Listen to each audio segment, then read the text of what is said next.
You're listening to Cards to the Moon, a podcast about trading cards from both a collector and investor perspective. We hope you'll stick around for the ride as we take a deep dive into the state of the hobby, share some hot takes, hopefully some useful advice, and fun stories along the way. Hey guys, welcome to Cards to the Moon. This is another Friday edition, episode number 111. My name is Clark from 5Card Guys on Instagram and 5cardguys.com. With me co-hosting, as usual, is Hyung of Integrity Sports Cards, as well as John, who is Trade You at Recess. All right, off the top, let's just get this over with. We just aren't that great at predicting values of super high-end sports cards.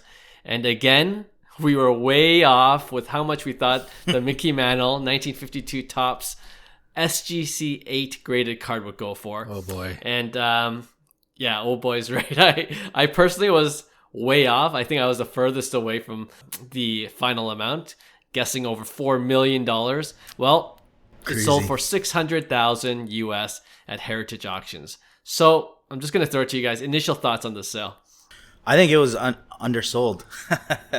Obviously, Okay. we thought so collectively, just based on kind of like previous PSA sales, right? So it's like, remember that story of the PSA 9 selling, right, for 4.2 million? We said that was crazy, and that was at the height of kind of like that 2021 year, right? So if you think about that and kind of like where SGC falls, I think in general it's a steal, to be honest, because, or at least there's really good value at 600K, because that to me that's and I actually it was shocking, because we're looking at that and we're like, geez, we were way off, like not even close, but it does make sense, right? But low pop, I think there's literally single digits of SGC, and there's like PSA 7s, for instance, there's like pop 77. So if I look at value, I think SGC, because they have such a strong vintage, I guess, what's it called? Kind of like, what's the word I'm looking for? Like reputation, you know, for being pretty good at vintage. So I think there's a lot of value. Whoever bought that, right? Because the PSA inflation, and there might be a little bias of maybe the higher grade cards were sold at a premium more than what they were actually worth, right? So it's kind of I think a collection of both, in my opinion. I see that for sure. Yeah. I mean, we all guessed over by millions of dollars. So we should be under the opinion that this is probably a steal, but again, what the heck do we know? But I mean, it's just funny. It's I feel like it's both a good look and a bad look for SGC, in the sense that the ratio of PSA 9 values to SGC 8 seems really off on this sale. So in one sense, it's not a good look, but in the other sense, you know, that's another mint condition Mickey Mantle going into an SGC slab. So, I mean, you know, any press is a good press, as they say. So, yeah, I mean, when you take another look at it, it's not centered. So maybe it's off-centered for sure. Yeah, maybe those purists that always say, you know, SGC 1, PSA 1, but it's centered, you know, this is going to command supreme value. They're going to come at everybody, say, see, I told you so. Look at it. It's SGC 8, but it's off center. Look how much money it was tacked off. So I don't know. Like, I think this is going to give a little bit more ammo to those people that own this Mickey Mantle in a, like a well-centered Mickey Mantle. So we don't know why it sold for, this is just us kind of looking visually. It just seems like maybe it's mainly because, number one, SGC slab, and number two, it's off center. But yeah, it does seem low compared to what we've seen from Mickey Mantle cards. I will throw the data out there, because I just actually I have it screen capped here when I was looking. Remember when the PSA 9 sold for 4.25? million. So that was kind of like PSA pricing, like in terms of what PSA values it. And you can never go with PSA values, but they had the PSA 9 listed at 4.25 million. They have an 8.5 listed at 2.2 million as the PSA value. They have a PSA 8 listed at 1.56 million, and then a PSA 7.5 goes down to 295,000. Wow. Right. So if you extrapolate kind of like the SGC 8, you could see where it fits between kind of like the 7.5 PSA and the 8 at 295,000 and 1.56 million. Yeah. Right. Yeah. Yeah. Didn't the SGC 9.5, that one sold for what? 12.5. That's why. That's another reason, right? It's the highest graded SGC. Right. Right. And you're talking single digits pop counts for SGC. Right. Yeah. No, And, that's and crazy. that's the highest sale Mickey Mantle of all time, right? No, SGC, I believe. Oh. Or no, was it? Because there's no PSA 10s Right. sold. The last PSA 10 sold, what, 20 years ago? Yeah, it's not even A while like ago. private. It was a probably private sale too, and they value that over 30 million at the time. The 9.5 sold for 12.5. Right. So Yeah. Well, I mean, just like you guys, I was a little surprised, maybe more than a little surprised that it's selling for 600K. Like, in comparison to this SGC 9.5, like we just mentioned, that one for 12.6 million. I mean, even if it was half that value at 6 million, I would have never thought the SGC 8 would be for 600K. For You know what I sure. mean? Like, Yeah. So I'm with you that this seemed like a good value for whoever got it, and I would just hold on to it. Yeah, it's off-centered, and that's probably why it got an 8. Probably, some might argue that it should have got a 7, but SGC probably wanted to make it look a little bit better so that they can, show off their slab, the Mickey Mantle in their slab. I think they would be probably disappointed that went for 600K. Like, I don't see them bragging about this sale anywhere. No. Previously, the 9.5, they were telling the world, look, 12.6 million, SGC 9.5. Like, I went on their website. I didn't look hard enough, but I don't see it right away. This SGC 8 sale that just happened, Right. Recently. So, I guess it's not a great marketing thing. It's like, oh, it sold for 600K. Yeah. I'm sure they wanted at least to hit the million mark, right? That would Yeah. have sounded way better. But I don't know. If I was the owner, I crack it. Submit it to PSA.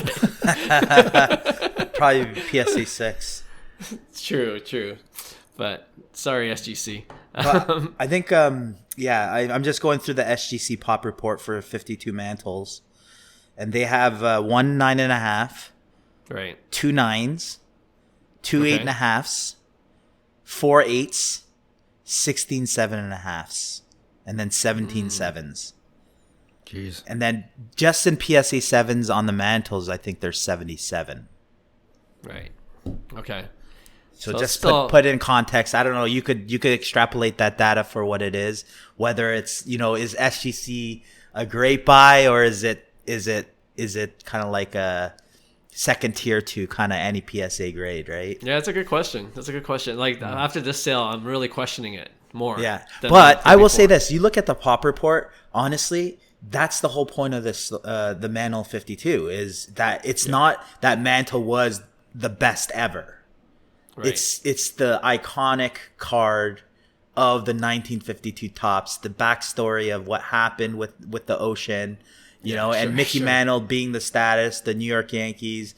It has all of that, and now it's like a Mona Lisa almost, right? So it's like, for me, it's like those are the buys, man, because it's not like you're trying to flip it. Even like, I don't know if I was that guy who bought the PSA 9. I don't know if I would take that flip, because you sell it and you did great, but same with the price of fiat currency, it probably went up the same amount, Right. in terms of the value. So he probably won't make as much money as he thinks, but I don't know if I would flip that just because of the rarity, and it's to the point where it's probably one of the most iconic sports cards, period. Just agree. period. Right. Yeah. Yeah. Right. Definitely most Collection, recognizable. investment, Yeah. it's all up 100%. there. I mean, I'll tell you what, you put 10 $600,000 cards in front of me and ask me to choose one, and one of them being this Mickey Mantle, I'm pretty certain 90% plus are picking this Mickey Mantle if you're smart about it. So yeah, yeah, that's a good point. All right. Yeah, a little surprised, but it is what it is. Just kind of related to this sale, are you a little bit more bearish now on the current state of the hobby? You know, like vintage was kind of the marker of like, oh, they'll always have this kind of, you know, baseline level, even through tougher economic times. But this kind of, you know, I don't know if this kind of changed your mind a little.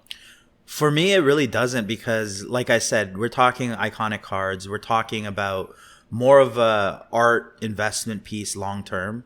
So to me, it's not, if you took a modern card, for example, and showed off like a $600,000 sale, then it's easier to say, you know what, that probably was way overpaid. But like for me, I'm very bullish long term on the hobby, just because, you know, scarcity to me, like fiat currency is a perfect example. There is no scarcity, so that's why the valuation of the dollar is so low. It keeps on tanking, right? Because they keep on printing, because there's no scarcity. So for me, it's that whole concept now. And now that we're like officially living in a digital world, it's like we're connected. So it's like these valuable assets that are rare and scarce. I think there's a lot more value in alternative assets than there has ever been, especially with, you know, everything is digital. Like, what physical asset do you actually have other than kind of like your real estate or your art? You know, if you're in stocks or in crypto or anything like that, you're still on a digital ledger. At the end of the day, you don't have any physical, you know, thing to show for it, right? So I still think in terms of the hobby, I'm very bullish, especially on the super rare stuff. Sports and entertainment, I don't think is going anywhere. You know, it's part of our culture in terms of, you know, where we live. So, yeah, I'm bullish still on the sports card market. I just think there's going to be, like we said, we talked about this for the past year, that there's going to be great buying opportunities on, you know, good investment pieces. And you'll see that the vintage stuff really doesn't, I wouldn't say get hammered, other than, you know, you see the 86 Flair Jordan get hammered a bit, but we're not talking, that's not vintage. Right? If we're talking about vintage, you know, we're talking way back, you know, pre, you know, 70s, you know, 60s. You're talking about, you know, the big time cards that, you know, that you see the trend for the past, you know, 50 to 100 years. They've never really went down. You know, the Ty Cobbs, the Mickey Mantles, the Babe Ruths, right? Yeah. So yeah, true.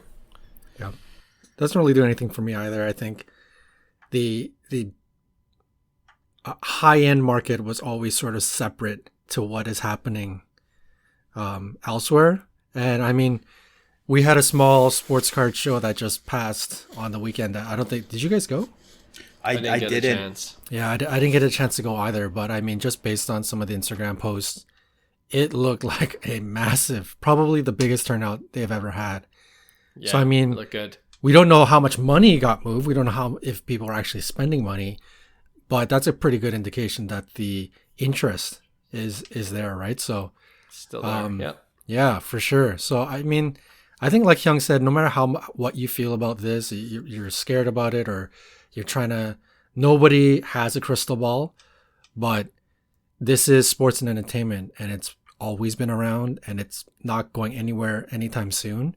So I think everyone's going to be fine. And also, if you kind of have been paying attention to pricing in the last 3 to 5 months, it does kind of look like we've hit a floor, because a lot of the cards that I'm still crossing my fingers, it's going to go down even more and even more. It just hasn't been moving lower than what it was 3-4 months ago. If not, some of them based on seasonalities or performance have actually started going back up. So it does appear that we've hit one of the floors. Maybe, you know, in the next little bit, it could go down again. But there seems to be some serious resistance over the last couple of months, if we're speaking strictly investments. Yeah, it's a good observation for sure. And I'm looking at this Mike Trout Bowman Chrome autograph card. I think I lost my chance. It's already creeping back up again. So right, baseball. I noticed as we're like kind of creeping into. I see a lot Spring of baseball pricing just around the corner. Yeah, you know? For sure. There was actually a Bowman Chrome Trout refractor that was graded, I think, a 6. an auto I think 10. I saw that. I was like, this is actually an interesting move. It's sold for like 56 or 65. I was like, that's not that bad. It's a refractor auto. You crack it out, and you might just go with the authentic auto 10 sub. You know that what was I one mean? of your posts, On that? right?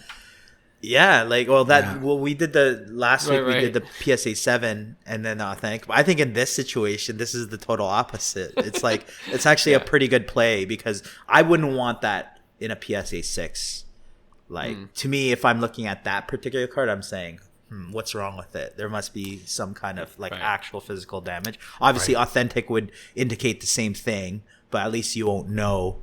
That it's like poorer than a 7, right? So yeah, you were saying that we actually put a poll out there and we discussed it in our last pod, right? And most people chose the PSA 7 over the authentic, and that's what Hyung chose. Wow. I chose the authentic. Yeah. I'd choose authentic 70... if I was a part of it. Really? Okay, so it was like 70% to 30%. Wow. So I'm gonna put another one out there just for fun. I'm gonna lower to PSA 6. What about? I think if you throw in the auto, it changes things.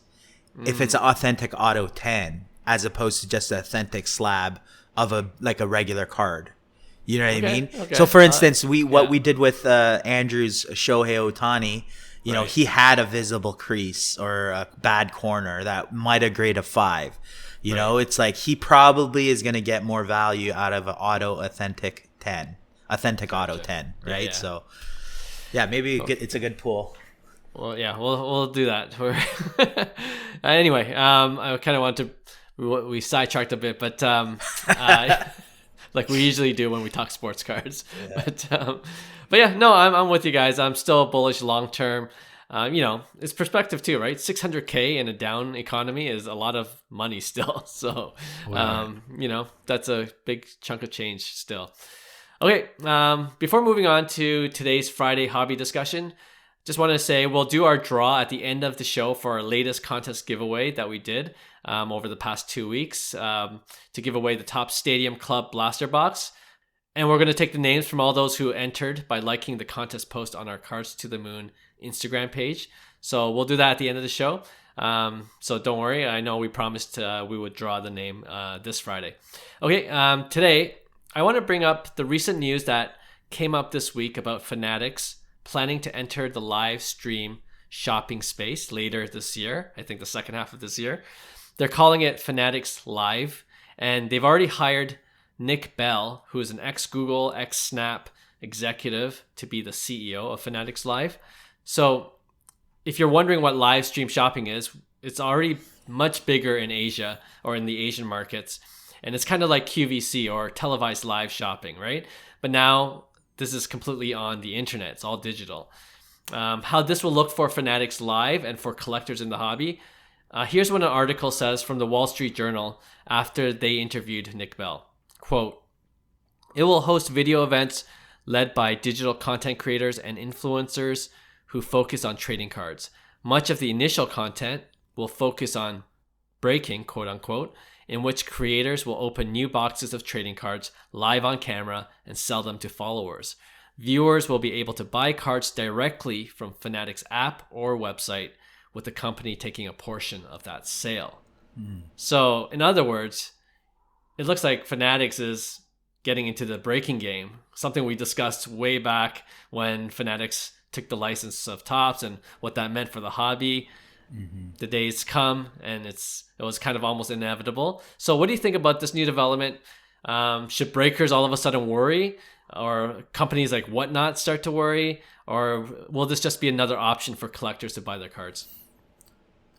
I don't think breakers necessarily have to worry, because I feel like Fanatics has different intentions than just entering the breaking game. Because one, the article highlights creators and influencers. And we know from a marketing standpoint, what we talked about last episode was kind of like that, is we live in a digital world. So people who have influence and, control over, an audience basically wins over, right? So you have more of the attention. So Fanatics having that platform, I think it could lead into ways of marketplace, for instance, getting their share of eBay, having an audience, being entertaining. And it's a market that worked in the Asia kind of like side of things. So I think they have the kind of like audience to do it, and they're able to use digital marketing and creators and influencers to kind of get that attention they need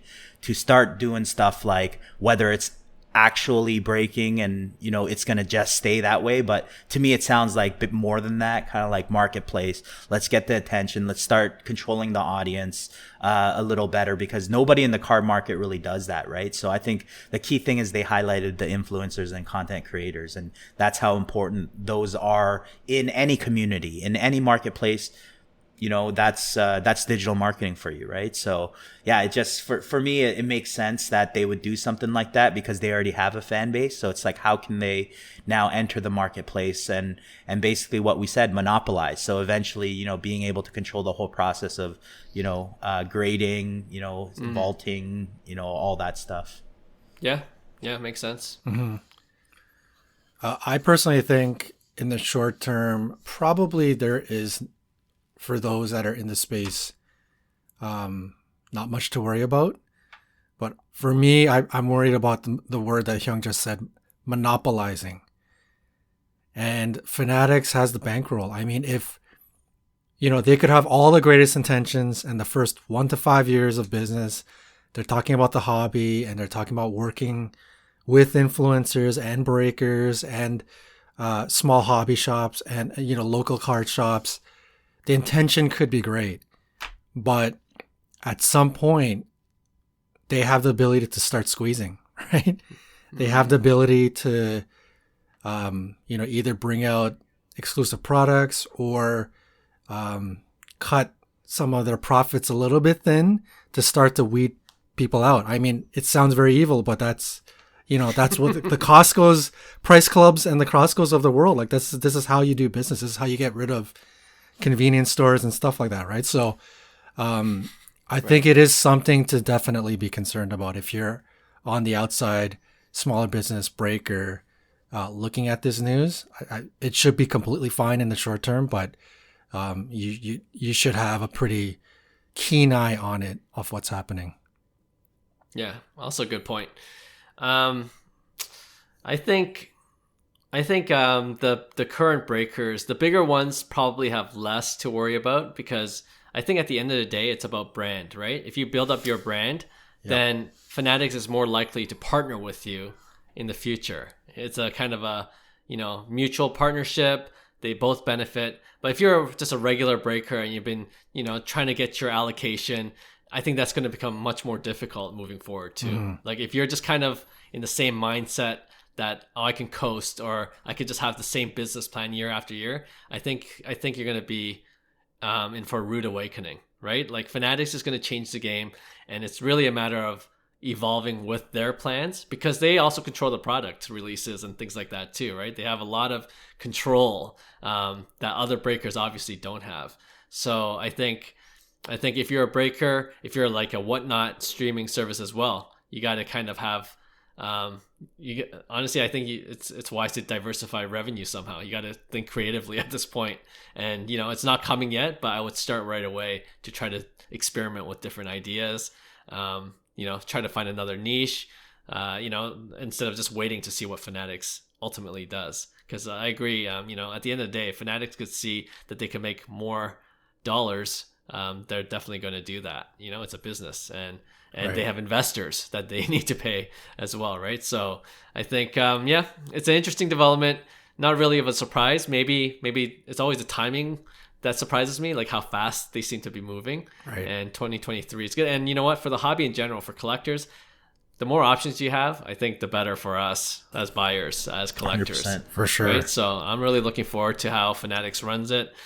Maybe hop into one of their breaks and see what the experience is like. Right. I'm sure the customer service is already top notch compared to other breakers or other companies, because they've been running a smooth business all these years with their memorabilia and things like that too, right? So, and just being native to the digital space, I think that's going to be huge for Fanatics, and right. just have a leg up on the competition that way. And accountability. For those that have never done breaking like myself, and how, we always say, hey, see, look at these guys, they're scamming. See, look at these guys. I knew, even though everyone says they're great, look at what happened to these guys.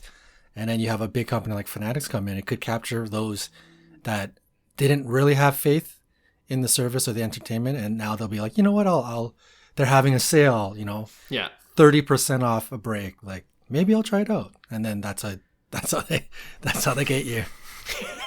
then you become an addict. Yeah.